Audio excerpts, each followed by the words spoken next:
చేయడం అనేది వాళ్ళకి అలవాటు అయిపోయింది. ఎస్ సార్, నేను I'll come back to you. Yes Srinivas గారు, కస్బా శ్రీనివాస్ గారు, గుడ్ మార్నింగ్ అండి. గుడ్ మార్నింగ్ అండి. ఎస్ శ్రీనివాస్ గారు, సో ఇందాక స్వాతి గారు అన్నట్లుగా నిజంగానే రూలింగ్ గవర్నమెంట్ కాంగ్రెస్ బ్యాంక్రప్ట్ లో ఉందా, అందుకే నా ఫ్రస్ట్రేషన్ తో ఇలా మాట్లాడుతున్నారా? అండ్ ఇంకొకటి, రఘునందన్ రావు సవాల్ కి రేవంత్ రెడ్డి సిద్ధంగా ఉన్నారా ఏంటి? మీకు మాతో పాటు ప్యానెల్లో ఉన్న పెద్దలకు అదేవిధంగా జీటీవీ వీక్షకులందరూ కూడా శుభోదయం. Good morning. ఇప్పుడు మీరు ఏదైతే ప్రశ్న లేవనెత్తారో రఘునందన్ రావు గారు, మీరు ఇమీడియట్ గా అసెంబ్లీ రద్దు చేసి ఎన్నికలు పెట్టడానికి సిద్ధంగా ఉన్నారా, మేము 8 సీట్లు రాజీనామా చేస్తామని అంటున్నారు. నేను ఒక ప్రశ్న అడుగుతున్నా, మీరు పార్లమెంట్ రద్దు చేసి ఎన్నికలకు పోవడానికి సిద్ధంగా ఉంటే మేము కూడా ఇక్కడ అసెంబ్లీ రద్దు చేసి సిద్ధంగా ఉంటారని చెప్పి దానికి సమాధానం ఇవ్వాల్సి వస్తుంది.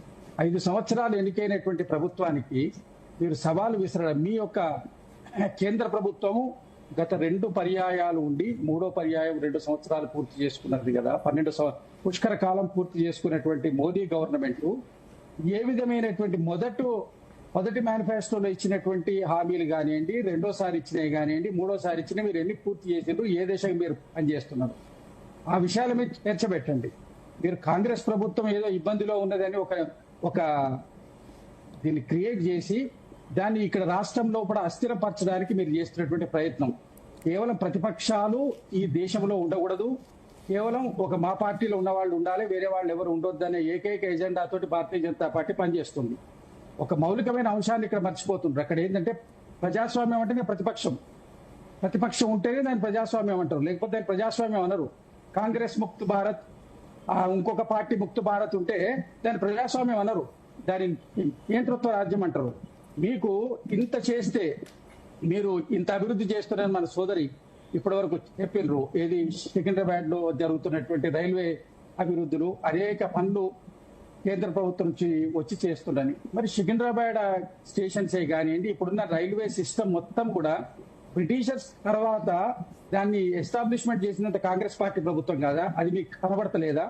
అనేక సందర్భాలు లల్లు ప్రసాద్ యాదవ్ రైల్వే మినిస్టర్ ఉన్నప్పుడు కూడా రైల్వే స్టేషన్స్ అన్ని ఆధునీకరణ చేసిండ్రు. ఆ విషయం మీకు తెలియకపోతే ఒకసారి రికార్డులో చూసుకోండి. అనేక పర్యాలు అభివృద్ధి అనేది నిరంతర ప్రక్రియ, జరుగుతున్నటువంటి టెక్నాలజీకి కావలసిన అవసరాలకు అనుగుణంగా ఎప్పటికప్పుడు అప్గ్రేడ్ అవుతూ ఉంటుంది. ఈ విషయాలన్నీ పక్కన పెట్టి కేవలం మేము ఇక్కడ నుంచి రాష్ట్ర ప్రభుత్వాన్ని నుంచి కడుతున్నటువంటి టాక్సేషన్ ఎంత, రిటర్న్ వస్తున్నటువంటి ఫండ్స్ ఎంత, మేము కేంద్ర ప్రభుత్వం ఇస్తుంది, కేంద్ర ప్రభుత్వం ఆయన ప్రత్యేక నిధులు ఇస్తున్నదా, ఈ రాష్ట్రం నుంచి టాక్సేషన్ రిటర్న్ ఇస్తున్నది. కేంద్ర ప్రభుత్వం నిధులు ఇవ్వకపోతే చీఫ్ మినిస్టర్ రేవంత్ రెడ్డి గారు మోదీ గారిని ఎందుకు కలుస్తున్నారు? కేంద్ర ప్రభుత్వం నిధులు ఇచ్చినా, మరి కేంద్ర ప్రభుత్వం నిధులు ఇవ్వనప్పుడు రేవంత్ రెడ్డి గారు అంత కష్టపడి ఖర్చులు పెట్టుకుని ఫ్లైట్ లో వెళ్లి మోదీ గారిని కలవాల్సినటువంటి అవసరం ఏముంది? మా రాష్ట్రానికి నిధులు ఇవ్వండి అని అడగాల్సిన అవసరం ఏముంది? ఒక నిమిషం అండి స్వాతి గారు. శ్రీనివాస్ గారు, ఒకటి ఇందాక ఆ పాయింట్ జవాబు చెప్పండి. మీరు ప్రశ్న ఒకటి అడిగిన దానికి సమాధానం చెప్పినాక అంటే మీరు ఇందాక చెప్పిన దానికి నాకు సందేహం వచ్చింది. అంటే ఇప్పుడు ఎంత కేంద్రానికి ఎన్ని నిధులు వెళ్తున్నాయి, రిటర్న్లు ఎంత వస్తున్నాయని మీరు అన్నారు కదా, అదే పాయింట్ గతంలో బీఆర్ఎస్ కూడా అనింది, మేము ఎంత పంపుతున్నాం, మాకు ఎంత వస్తుంది, వచ్చేది కాస్త మాత్రమే ఉంది, పంపేది బారణ వచ్చేది చారణ అని చెప్పేసి గతంలో కూడా బీఆర్ఎస్ దీనికి సంబంధించి అనింది. ఈ లెక్క ప్రకారం చూసినా కేటీఆర్ ఆదేశాలని అటు కిషన్ రెడ్డి పాటిస్తున్నారని చెప్పేసి రివర్స్ లో మీరంటారు. అంటే వాళ్ళన్న మాటని మీరు చెప్తున్నారు.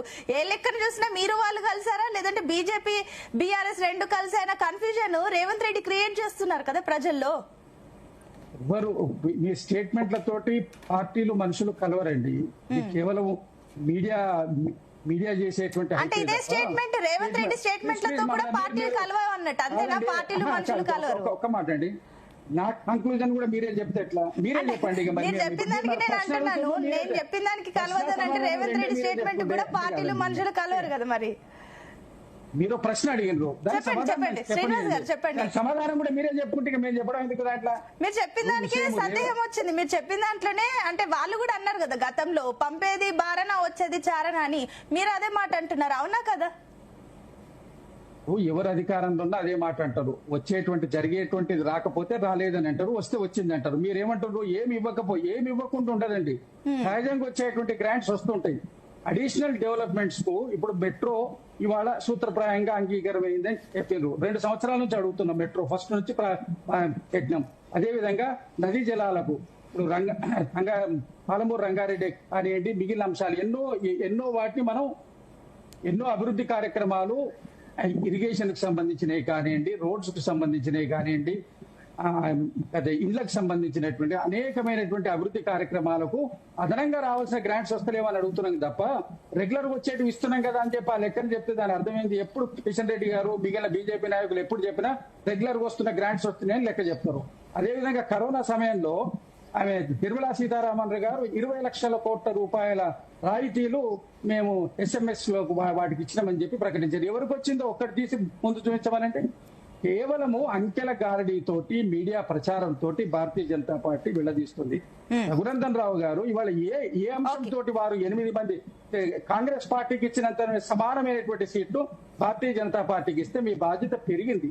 మీరు ఏమి అడిషనల్ గా తెచ్చిందో చెప్పాలి. దాంతో పాటు మేము తెచ్చినామని చెప్పి మీరు క్లెయిమ్ చేసుకోవచ్చు ఎన్నికల్లో వెళ్ళి. మీరు అదే పెట్టి మీరు ఎంతసేపటికి పొలిటికల్ నేరేటివ్ కాంగ్రెస్ పార్టీ ఎన్నికలప్పుడే ఎన్నికల కోసం పనిచేస్తుంది, కానీ భారతీయ జనతా పార్టీ నిరంతరం ఎన్నికల కోసం పనిచేస్తుంది. ఇప్పుడు మీకు ఏ నేరేటివ్ బిల్డప్ చేయాలి, పెనాల్ని ఎట్లా డైవర్ట్ చేయాలని. ఎందుకంటే దేశం లోపల